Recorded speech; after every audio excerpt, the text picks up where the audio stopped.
Man is all imagination. Therefore, man must be where he is in imagination, for his imagination is himself.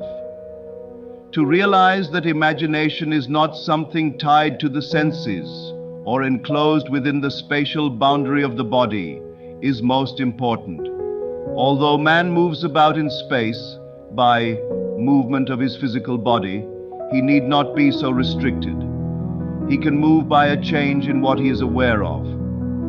However real the scene on which sight rests, man can gaze on one never before witnessed.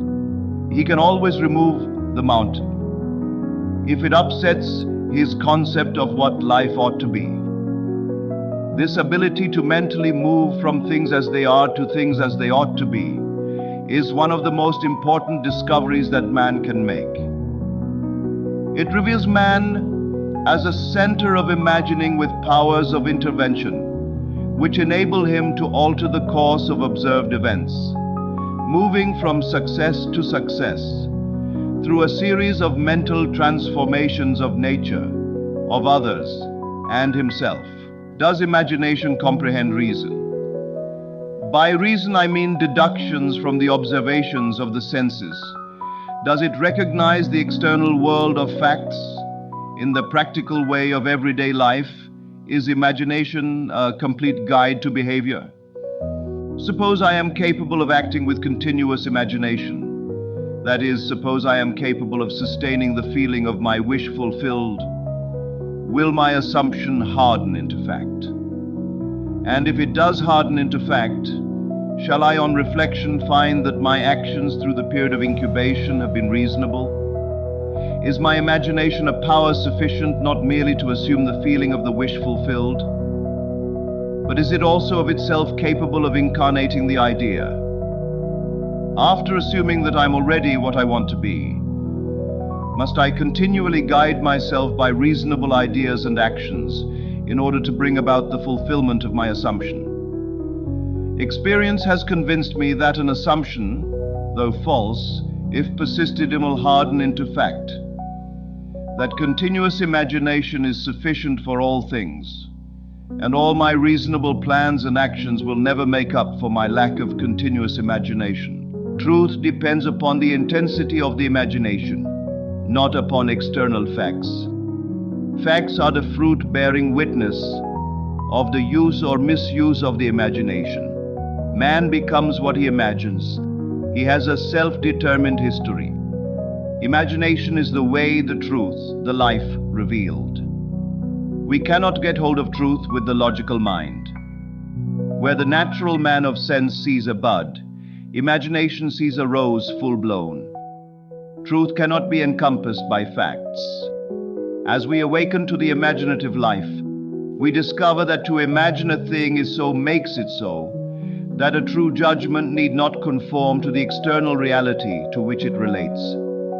The imaginative man does not deny the reality of the sensuous outer world of becoming, but he knows that it is the inner world of continuous imagination that is the force by which the sensuous outer world of becoming is brought to pass.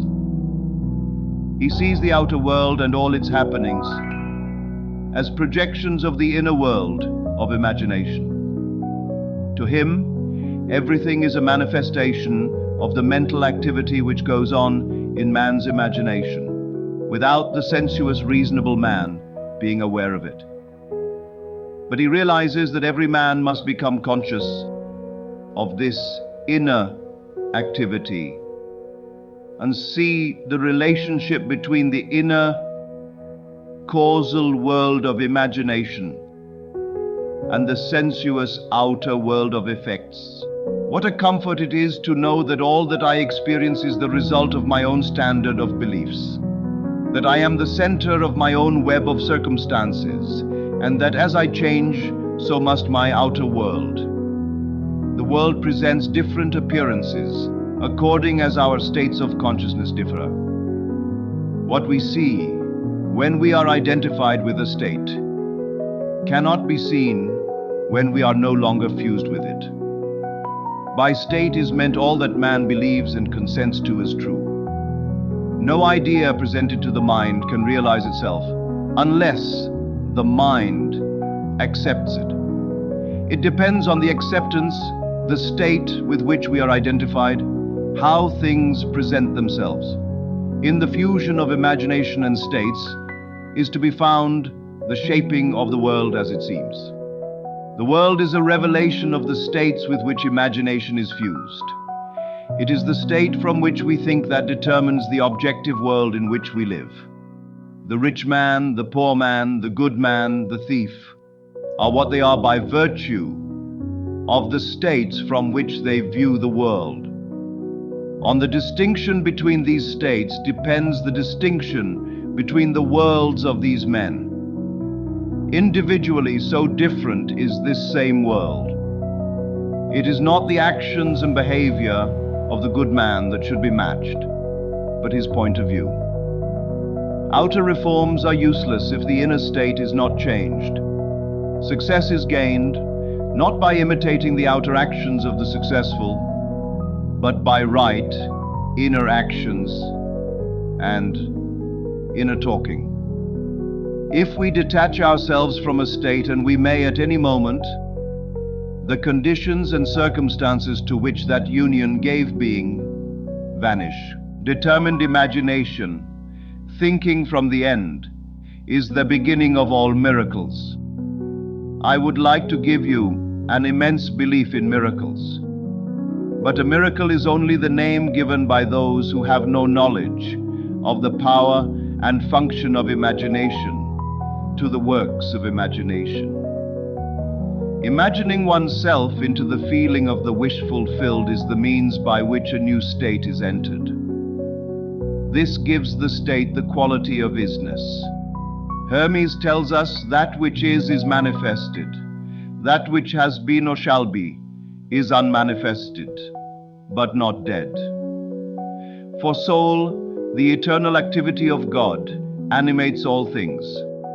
The future must become the present in the imagination of the one who would wisely and consciously create circumstances. We must translate vision into being, thinking of, into thinking from. Imagination must center itself in some state and view the world from that state. Thinking from the end is an intense perception of the world of fulfilled desire. Thinking from the state desired is creative living. Ignorance of this ability to think from the end is bondage. It is the root of all bondage with which man is bound. To passively surrender to the evidence of the senses underestimates the capacities of the inner self. Once man accepts thinking from the end as a creative principle in which he can cooperate, then he is redeemed from the absurdity of ever attempting to achieve his objective by merely thinking of it.